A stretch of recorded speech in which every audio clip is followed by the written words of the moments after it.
பார்த்தீங்கன்னா இங்கே வந்து ரீசார்ஜ் பண்ண கொடுத்துருக்காங்க. அட்ஜஸ்ட் பண்ணிக்கலாம் ஸ்பீடு. இதை கனெக்ட் பண்ணோம் அவுட்லெட்.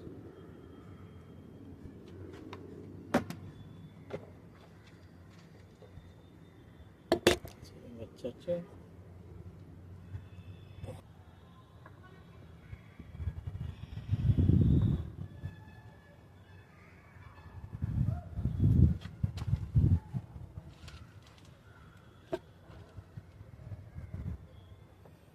அதுக்கப்புறம் இந்த ஹோஸ்ல இருந்து இங்கே கனெக்ட் பண்ணணும். டவுட் இருந்துச்சு, எப்படி வந்து டைரெக்டாக ஸ்ப்ரே பண்ணுமே க்ரியாவை கண்ட்ரோலு.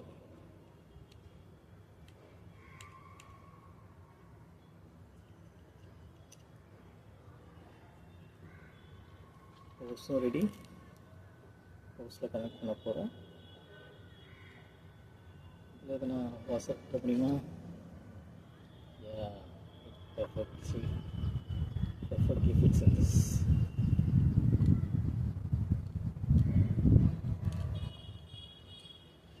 எல்லாமே அந்த தண்ணி வந்து அதில் லீக் ஆகக்கூடாதுன்றதுக்காக எக்ஸ்ட்ரா வாஷை கொடுத்துருக்காங்க.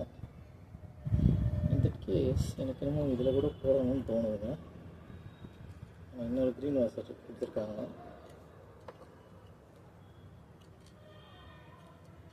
போட்டு வச்சுருவோம்.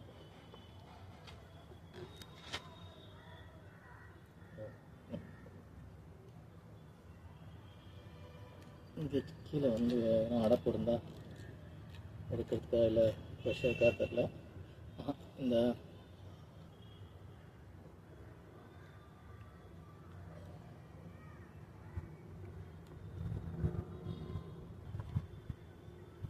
ஸ்ப்ரிங்கோட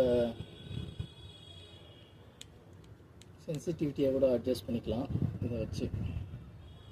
ஸோ நீங்கள் இந்த கண்ட்ரோலரோட சென்சிட்டிவிட்டி அட்ஜஸ்ட் பண்ணாலும் ஸ்ப்ரிங்கை லூஸ் பண்ணிக்கலாம், அதை டைட் பண்ணிக்கலாம்.